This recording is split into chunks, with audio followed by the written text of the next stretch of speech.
दोस्तों, मैं दिनेश की और आप सबका स्वागत है न्यूज़ टाइम के अंदर। आज पाकिस्तान का बजट पेश कर दिया गया। पाकिस्तान के बजट में करीब 8,50,000 करोड़ का बजट है।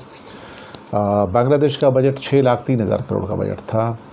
अगर सिर्फ रूपी के हिसाब से देखें तो वो बांग्लादेश का बजट 25% कम है, लेकिन वो गलत तरीका होगा।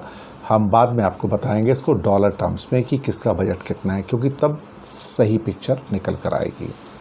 खैर, 8,50,000 पाकिस्तान रुपीस का ये बजट है, जिसमें से पब्लिक सेक्टर डेवलपमेंट प्लान जो है 2,13,000 करोड़ का होगा, जो कि पिछले साल से 37% अप हो गया है 1,32,000 करोड़ से। इस 8,50,000 करोड़ एक्चुअली है 8,48,000 करोड़, लेकिन राउंड फिगर में उन्होंने दिया हुआ है डॉन न्यूज़पेपर ने 8,50,000 करोड़ का। तो ख़ास तौर से इसमें 2,13,000 का डेवलपमेंट प्लान है, जिसके बारे में मैंने अभी आपको यहाँ पर बताया है। इसमें जो कुछ की अनाउंसमेंट्स हैं वो कुछ इस किस्म के 90,000 करोड़ जो है वो federal public sector development plan है। फेडरल जो है उसी के अंदर का एक हिस्सा है टोटल डेवलपमेंट प्लान का, जो पब्लिक सेक्टर का है। मिनिमम वेज जो है इंक्रीज़ करके 20,000 रुपीज़ कर दिए गए हैं। Pension and federal government employees की सैलरी में 10% का इंक्रीज़ किया गया है। 1,200 करोड़ 1,200 करोड़ जो हैं 1,200 करोड़ एग्रीकल्चर सेक्टर को दिए गए हैं। 11,800 करोड़ पावर डिस्ट्रीब्यूशन के लिए दिए गए हैं। 6,100 फॉर वायबिलिटी गैप फंडिंग है। वायबिलिटी गैप फंडिंग इस किस्म की होती है जहाँ की शॉर्टेज हो जाती है कई फंडिंग के अंदर, तो फिर वहाँ पर एक पार्ट जो है दोबारा से देना पड़ता है, अपनी ओर से देना पड़ता है। 1,400 करोड़ जो हैं क्लाइमेट चेंज के लिए दिए गए हैं। 1.1 बिलियन डॉलर, इसमें पहला फिगर जो बिलियन में दिया गया है 1.1 बिलियन डॉलर, ये पाकिस्तान रुपए के अंदर करीब 18-19 हज़ार करोड़ का हो जाएगा। वैक्सीन्स को ख़रीदने के लिए लिए गए हैं। 10,000 करोड़ रुपए कोविड-19 के एमरजेंसी फ़ंड के लिए दिए गए हैं, और 1,200 करोड़ का स्पेशल ग्रांट है सिंध प्रोविंस के लिए। इसमें नेक्स्ट ईयर का बजट जैसे मैंने आपको बताया कि टोटल मिला के 8,50,000 करोड़ के आसपास है। ये पिछले साल के बजट से 19% ज़्यादा है, 19 ऑलमोस्ट 20%। जो पिछले साल 7,136 बिलियन यानी कि 7,13,000 करोड़ था, अब 8,50,000 करोड़ का हो गया है। करंट एक्सपेंडिचर, अब करंट एक्सपेंडिचर वो होता है जिसके अंदर डेवलपमेंट नहीं होता है दरअसल, या एक छोटा सा पार्ट होता है। वो 7,500 करोड़ का है, लास्ट ईयर 6,300 करोड़ का था। 1,37,000 करोड़ डिफेंस सर्विसेज के ऊपर खर्च किए जाएंगे, और इसमें 3 लाख करोड़ सिर्फ इंटरेस्ट पेमेंट के दिए जाते हैं। 8.5 लाख करोड़ के बजट में अगर आप 3 लाख करोड़ सिर्फ इंटरेस्ट पेमेंट के दे देंगे, और 1,37,000 ये टोटल मिला के देखा जाए तो करीब 4.5 लाख करोड़ हो जाता है। और 8.5 लाख करोड़ में से ये 4 लाख करोड़ निकाल दो सिर्फ डिफेंस का और इंटरेस्ट पेमेंट का, तो आपके पास बजट में टोटल 4 लाख करोड़ बचते हैं सारे पाकिस्तान के लिए। डिफेंस का बजट पहली बार कम किया है, 18% से रिड्यूस करके 16% कर दिया गया है।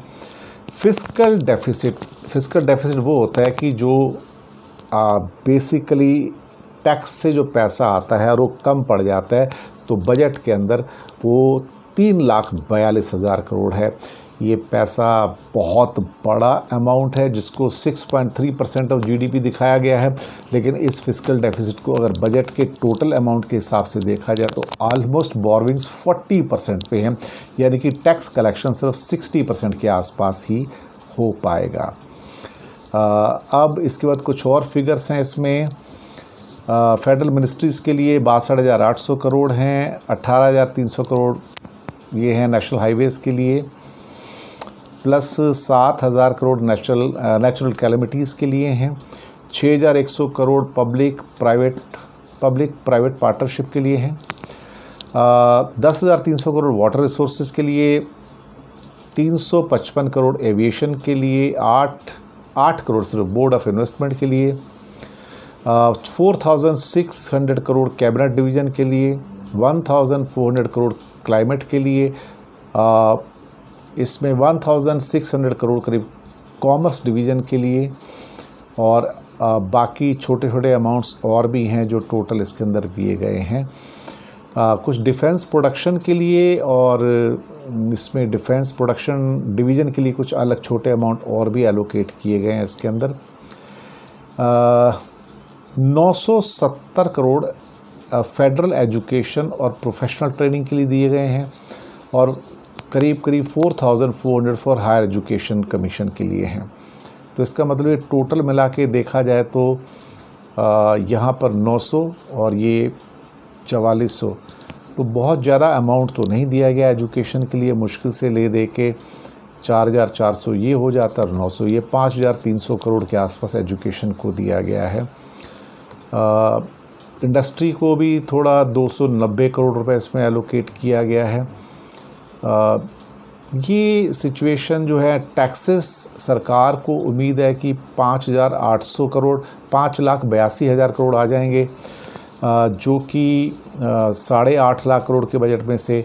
लेकिन मेरे हिसाब से ये कम आएंगे, इतना नहीं हो पाएगा क्योंकि पिछले साल 4,96,000 करोड़ था, इस बार 5,82,000 करोड़ के आसपास आएंगे। किस ढंग से आएंगे, कहाँ से आएंगे ये नहीं बताया गया। कस्टम ड्यूटी से कितने हैं, एक्साइज से कितने हैं, इनकम टैक्स से कितने हैं, कंपनीज के ऊपर जो टैक्स लगता है उसके ऊपर कितने हैं, मेरे पास अभी उसका बाइफर्केशन नहीं है। लेकिन यहाँ पे थोड़ा सा मिसमैच नज़र आ रहा है मुझे पहली नज़र के अंदर ही।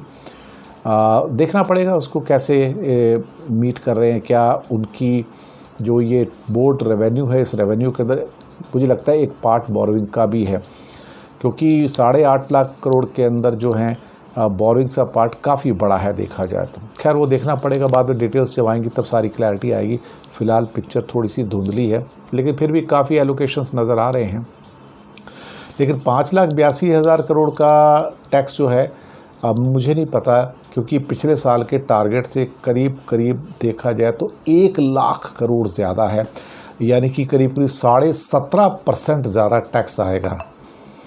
कैसे आएगा इसके बारे में कुछ नहीं कहा गया है, और जबकि साथ में ये भी कहा गया है कि कोई भी नया टैक्स इम्पोज नहीं किया गया है सैलरीड क्लासेस के ऊपर और कुछ और चीज़ों के ऊपर भी। तो इन हालातों में फिर ये इतना बड़ा इंक्रीज़ कहाँ से आएगा, ये मेरी समझ से बाहर है। खैर जब डिटेल्स और थोड़ी आएंगी तब पता लगेगा, लेकिन काफ़ी चीज़ें फ़िलहाल इसमें क्लियर भी हैं, कुछ चीज़ें ओपेक हैं जो कि क्लियर नहीं हैं। जब उनकी क्लैरिटी आएगी तो हम आपको उसके बारे में बताएंगे। शुक्रिया आपका।